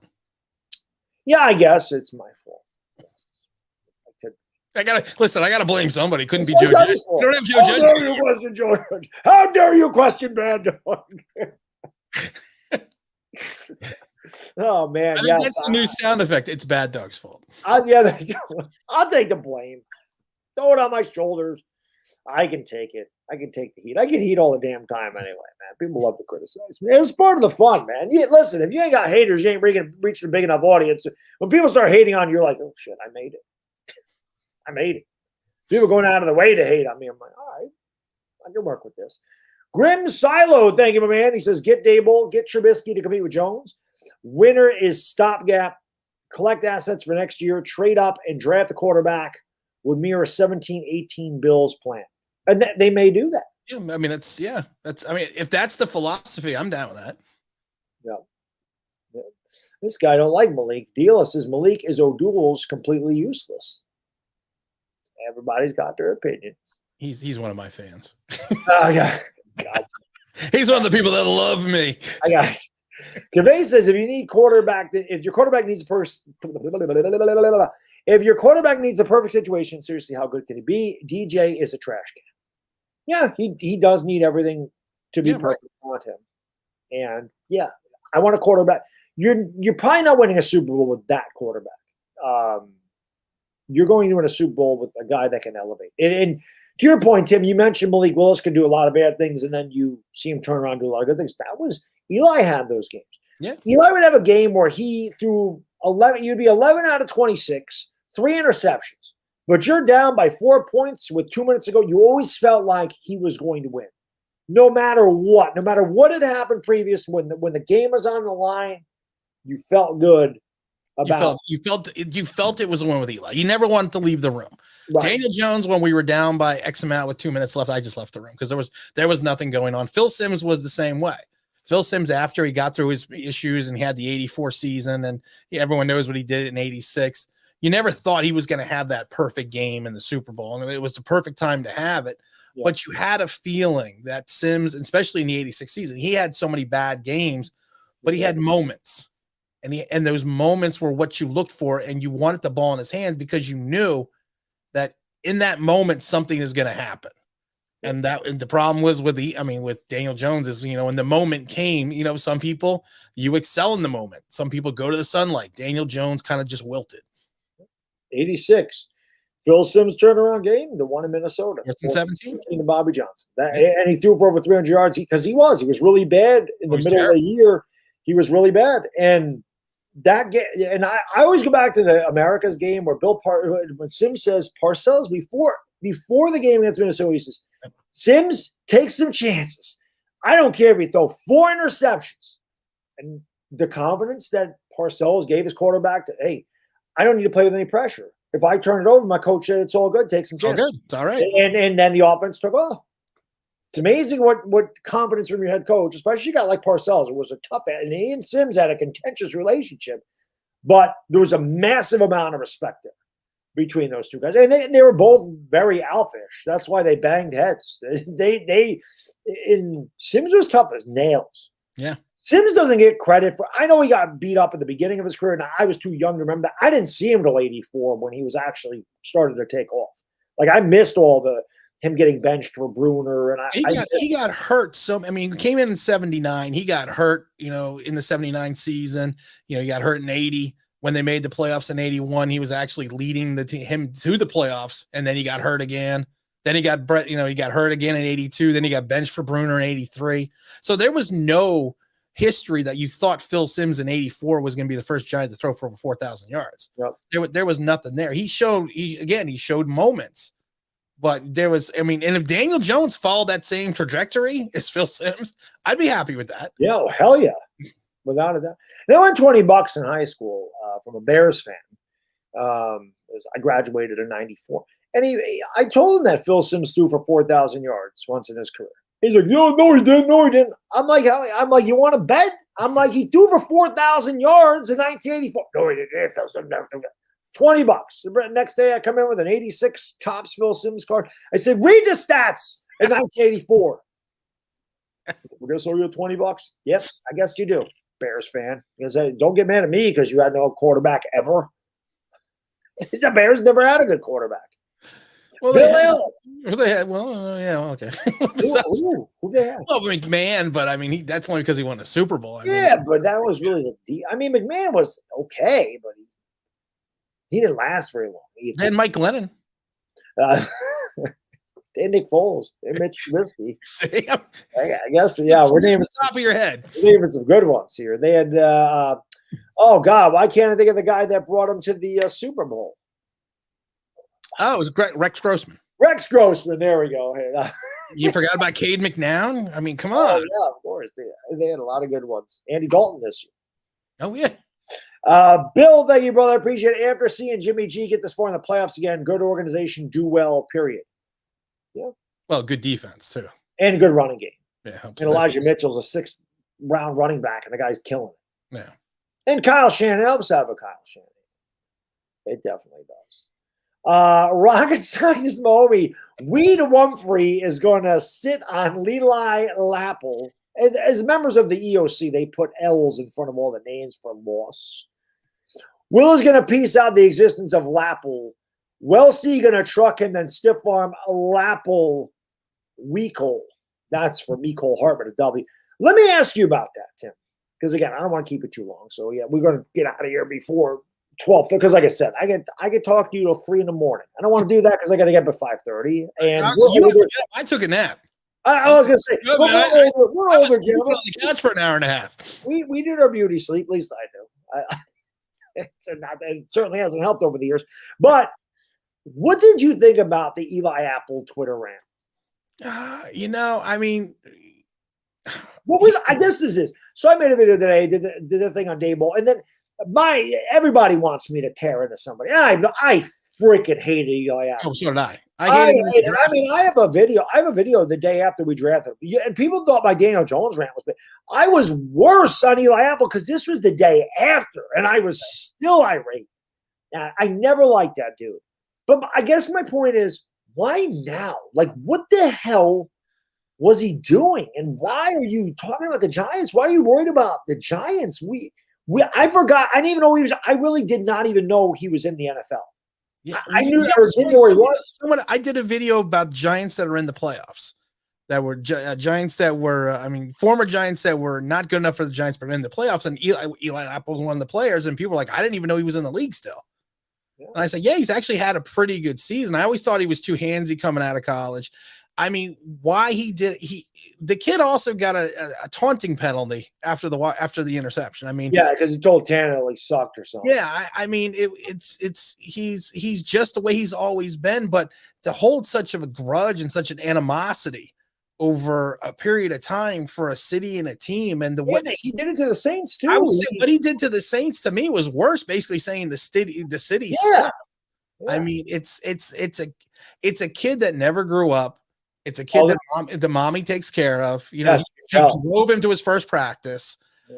He still breastfeeds.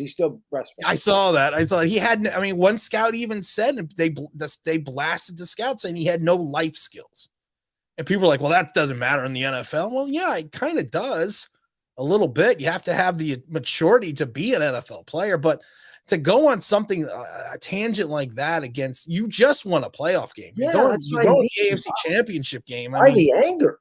I mean, what you should, if anything, you should be thanking them for getting rid of you. Exactly. And people forget he was also in Carolina. Yes, I forgot he was in Carolina for like 2 weeks or like a week. Yeah. But he didn't blast Carolina because they got rid of him. Yeah. I mean, it's just like I said, I don't wish anyone ill will. Especially former players, but I hope he gets toasted. I hope he gets in there. Moment is there where he just, To me, was the timing of it. Like if this was after the Giants let him go, then you could have more. But we're talking he's 3 years removed from being here. Like I didn't understand the point of it. I think he was drunk. To be honest with you, I think he got drunk and he went on Twitter rant. It doesn't make it. But then again, he's a weirdo. He's weird. I'm weird. That dude is really weird.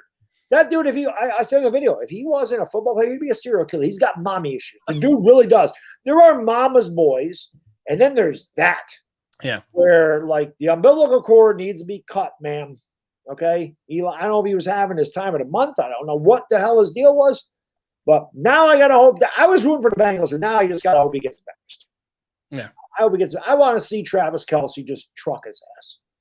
Oh, I know. I mean, it's and like I said, you want to root. He's a former Giant. You want to root for him, but like I said, the whole mom thing was weird from the day one. Yeah. In her social media presence and whatever she was doing they had a podcast at one point and everything else when she was, or maybe it wasn't a podcast. I don't remember what it was, but she was doing something else. And he just never fit in. Landon Collins calls him a cancer. Yeah.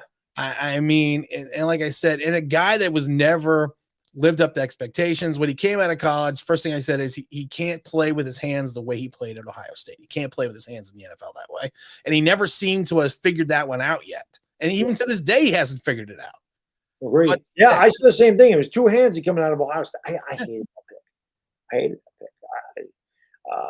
Yeah, like I said, it's on a different page, but no, it's on my page now. I put that Eli Apple rant on this page. You can see it. I am furious. I gotta go back and watch that one then. Jerry, I freaking screamed at the top of my lungs for like 4 minutes straight. I was mad. Like, I'm way more mad at that pick than the Daniel Jones one. I wanted Leonard Floyd in that draft so bad. When the Bears traded ahead of us and took him, I swear to God, my next door neighbor heard me yell the F word. My wife's on the phone. They're like, "What the hell is that?" I'm like, "Oh, it's just Kevin. He's not happy with what just happened." And then the Eli Apple thing. Yeah, I'm not a fan. Darian, thank you, brother. Have you changed your mind on Stafford not being clutch? Yes. Yes. That's, I have changed my that's mind. a quick answer. Stafford is, and I'm happy for Stafford. I'm very happy for Stafford. He never won a big game. Now he's won 2, and yes, I'm very happy for him, and I would have no problem with him winning a ring.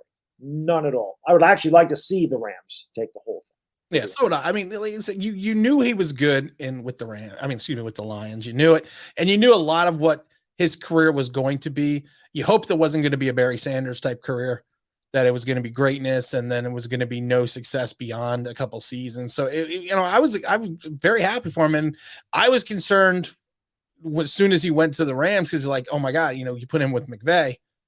Something's getting, you get him in the warm weather, you get, the old bones, the old joints, how us old people, we like the warm weather. You get him going there and he's just going to move forward. And it's just one of those moments that he's having a moment in his career. And I would actually like to see the Rams go all the way. I really would. Yeah. Deal is right. Drunk off his mommy's Definitely. I think he was. Jeremiah, my man. Thank you, brother. He says, after watching football this weekend, I think we're good on QB. Honestly, the league will be in good hands after the number 12s. Listen, I'm sorry. I don't think Jalen Hurts is your guy. He's not bringing it back from a 3-touchdown deficit. He can't throw. He can't throw. He can't throw. He's not Stafford. He's not Josh Allen. He's not Mahomes. He's athletic. He can run. He has the it factor. He can't throw. He never could throw. He couldn't throw at Bama. He certainly couldn't throw at Oklahoma. He can't throw with the Eagles. I don't think that's going to be developed. He's never been able to throw a deep ball. He's very good at short, safe passes. Like I said, he's very good at helping you run the ball because he's very good at an RPO and all that other stuff. He's good, but he can't bring you back when you're down 17. If the Eagles are going to win, they're going to win with running the ball. That's how you won the last 7 out of your last 9 games. He didn't do much statistically. Statistically, he had his best games at the beginning of the year. A lot of it garbage yards, and they lost. But again, Hurts is like Daniel Jones to me. I like Jalen Hurts a lot. I want to root for Jalen Hurts. He's a good kid. He works hard. He's a good leader, but he's not a good NFL quarterback as far as throwing the football. See, I think he can be. I've said it before, and you and I differ a little bit about this. He's not going to Jake Fromm it. I mean, he will not do. He's got a little bit stronger arm than Jake. But he does have the it factor. His teammates believe him. But to your point, he's not going to produce that comeback when everything is going wrong and the whole situation's imploding. But I think he could be more than a serviceable NFL quarterback. And it's you cannot replace sometimes having the it factor, having that ability that Eli had the it, like you mentioned before, different arm strength though, because Eli, especially early in his career, could sling it. He had that thing that you knew when he got the ball in 2 minutes, it was going to be the game. And it's the same thing with Jalen at times. His teammates believe in him, and that's a big thing. And I know there's a lot of talk that everyone in the Giant locker room believes in Daniel Jones, but sometimes on the field, when you see the body language of the wide receivers or the running backs of the offensive linemen, you don't have the 100% feeling that they believe that he's going to do what he needs to do for them to win the game. And I think with Jalen, even though he does have limited arm strength, he really does. I mean, I said it before with Jake Fromm, and when everyone got excited about it, I said, well, he looked great. He looks great in the huddle, commanding his troops, bringing his guys to his line, doing his reads, making his adjustments, doing his check downs, doing everything else. He looks great when the ball is snapped. He's in the back of the pocket. Then he throws. And that's just when the wheels come off the bus because he can't throw the ball 6 yards. And I think Jalen can throw it more. I think he can be serviceable. Will he ever be a star? No. But I think he'll have a higher career arc than Daniel Jones. Yeah, that's definitely possible. I mean, he's already been in the playoffs. So. Yeah. Rocket Scientist, thank you, brother. He says, don't worry, guys. I'm targeting Apple all game long. I'm sure you are. Depressed Giants fan, thank you, brother. Eli Apple is a wannabe Janoris Jenkins. Yeah, he's diarrhea fondue. If Janoris Jenkins is shit fondue, Eli Apple was diarrhea fondue times 2. I freaking hated Eli Apple. And like I said, I totally forgot about Eli Apple until somebody DM'd me this, because I don't follow him on Twitter. And somebody DM'd me this on Instagram. I'm like, Eli Apple's still in the league? Eli Apple's on Twitter. And then I went through all of his tweets. And I'm like, what is wrong with this guy? And then I thought about doing a video, and then somebody said, I want to see a video on this. I'm like, all right. I have no problem tearing into Eli Apple because I hated Eli Apple from day one. He had one interception here in 3 years where we're going to go, yeah, good job. You're the 10th overall pick in the draft. You have 5 That's interceptions. what his mom did, though. What's that? That's what his mom did. Yeah, good job. You got an interception. Yeah. Yes. 5 interceptions in 7 years. It's pretty impressive. What did Diggs have this year? 11? 11, yeah. Rocket Scientist, thank you, buddy. Says, to be fair, Hurts is good at handing the ball off. He can run, too. But that's a skill, though. It is. I hate that Hurts is on the Eagles because I really want to root for Jalen Hurts, and it never ceases to amaze me how many Oklahoma Sooners go to Dallas and Philadelphia. It's like, what the hell? Can we bring him somewhere else, please, so I can root for him? Nope. DeMarco Murray went there. CeeDee Lamb's on Dallas. Of course, Jalen Hurts. So Neville Gallimore's on Dallas. Why? Every damn Sooner's got to go there. Of course, at least Baker and Kyler didn't go there because that would have really sucked. Behind the Fiends, thank you, brother. Appreciate it. I don't know if this has been asked, but who should Big Blue target as a backup quarterback in the offseason? We mentioned that a little bit earlier. I like Trubisky as a guy. I've heard Nick Foles. I think Bridgewater is going to cost too much. Mariota is another one. So I liked Mariota 2 years ago, and I did a whole video on it, and I still like him, but again, he's going to want way too much. I mean, he's already asking. I think he's already asked for like 17 or 19 million over 2. With the Las Vegas Raiders. So I mean, it's to me, he would have been the perfect fit 2 years ago because I think he could have pushed Daniel Jones. He could have challenged him. But I've said it before. I wondered if the Giants organization, going back to Gettleman and Judge, thought that Jones had the intestinal fortitude to be pressured by a second string quarterback. That's why you brought in a Colt McCoy. That's why you're bringing in Mike Glennon. That's why you have Jake. Could he handle the fact that there was a guy behind? It was easy with Eli Manning because you were replacing a Hall of Famer at the end of his career. So there was really no pressure there because if you faltered and you failed, especially in your first season, you just bring in Eli, and they never were going to do that because Eli is not that type of guy because he got that back from Kurt Warner back in 2004 in the Baltimore game when Coughlin wanted to pull Eli out and, he went to Warner and Warner said no. And he told Coughlin, if you're going to stick with the kid, stick with the kid. But if you're going to pull him out, you got to pull him out and let me play and let me continue to play. And Eli was kind of the same way. So I always felt that maybe in the back of the mind, Giants just kind of thought, I don't know how Jones can handle being pushed by someone that's not an Eli Manning, but someone that's like a Marcus Mariota or a Mitchell Trubisky. I mean, I always kind of wondered about that. Cavey says, just watch Eli Apple rant. I thought I was pissed about that draft. I was pissed. The one thing I'll say, though, there's a bunch of players that I mentioned in that video, too, and they all sucked, too. Corey Coleman, I mentioned him. We actually ended up with him. He sucked. Miles Jack was good. I don't even know what Miles Jack does now. He was good for a while. I mentioned Reggie Ragland. He ends up on the team. There's a couple of guys but I mentioned we should have got a linebacker. I mentioned Vernon Hargraves. He also sucks. I think they're both on the Bengals, ironically. Yeah. But it's just funny how many – that was a bad draft, period. The thing that messed that entire draft up was the whole gas mask thing with Laramie Tunsil. Yep. Because Tunsil would have went earlier in the draft, and instead it ended up being Bosa, and things got all screwed up. But the Giants should have taken him. That should have been their pick. Rich Brady, thank you, brother. He says, almost beat the Rams with only Gronk and Evans. You know how I feel about that. Go. But, Tim, I want to let you go. It's 11:30. We did this for an hour and a half. Again, if you guys haven't done so, do me a favor. Link to Tim's channels in the description. We had a really good crowd tonight, pretty much 600, 620 the entire night. Really appreciate you guys hanging out. It's going to be a fun off season for sure. Hopefully the Giants can move in the right direction. Like I said, Tim is a very hardworking guy. He does a video pretty much every day, or at least he was. I know there's not a lot to talk about, so I don't know if you're going to be able to do one every day. I did 2 today. Oh, there you go. There's always something to talk about. Yeah, right. So usually the premiere videos are between 11 and 12 because it's right around lunchtime usually. So I go on lunch break. I go up into the room and I'm like, oh, good, Tim made a video. I'll watch this. And like I said, live stream Sunday morning, live stream Tuesday afternoon, and then sometimes random live streams. Yeah, random here and there. And February 18th, I'll give out more information soon. I am going to be starting my radio opportunity.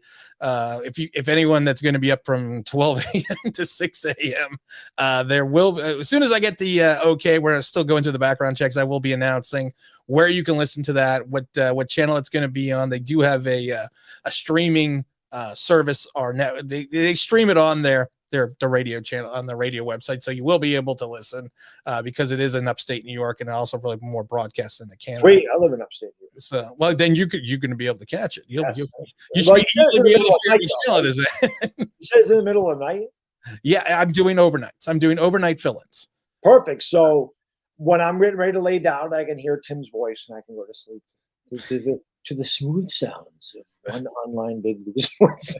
Until he says, well, I laugh because I told Dom, because there's a 5-hour difference. I said, between like 4 and 6, I'm going to call you up, or I need you to call in and be different people, because Dom does such wonderful accents. Yes. So I just thought that would be a better opportunity, but that we'll make that announcement probably around February 1st. And like I said, the first show is going to be the 18th of February. That's already been worked out. So that's going to be a lot of fun. And like I said, I always just enjoy coming here and chopping it up with you guys, because it's just, we're Giant fans. That's good or bad, right or wrong, bad or indifferent. That's what we do. Exactly. York, you don't need to thank me, buddy. I thank you, Jim, one of you guys and girls being here. Speaking of February 19th for me, 24-hour stream. As you know, that is twice a year. Obviously, as we get closer, I'll promote it more. But February 19th is a Saturday. I start at 9 in the morning. I don't stop till 9 in the morning on Sunday.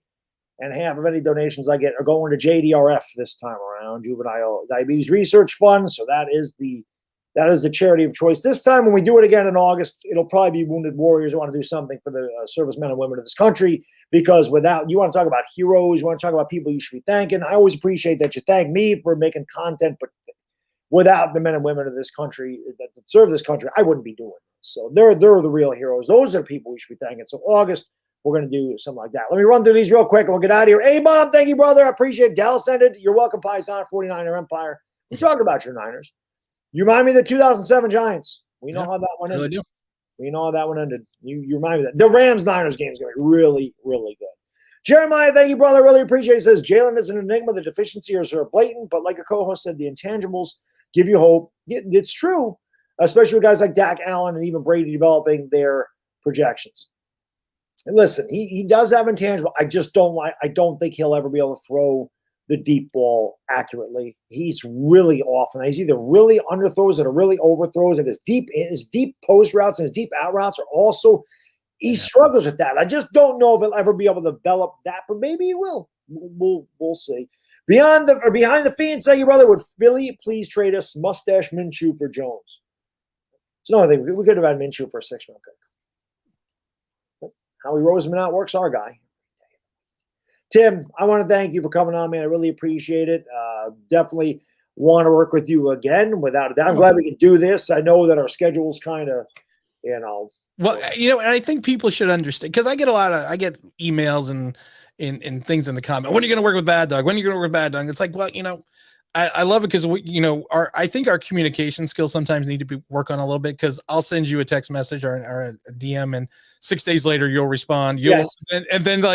And then I get the message, and then I respond to you like 7 days later. Yep. So it makes it a little difficult sometimes when there's that large gap in between. And we both have kids. Well, that's the thing. Yeah. It's not as easy as people think. Right.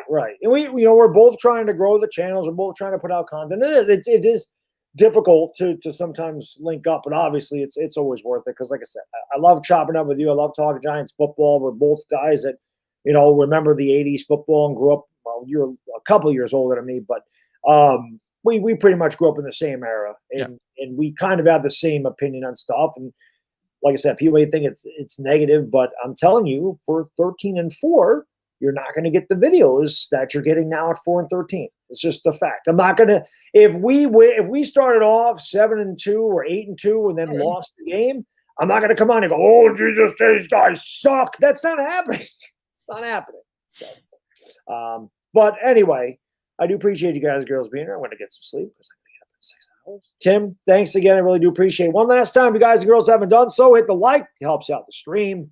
Make sure you subscribe to Tim Online Big Blue Sports. Link in the description. And we will see you next time.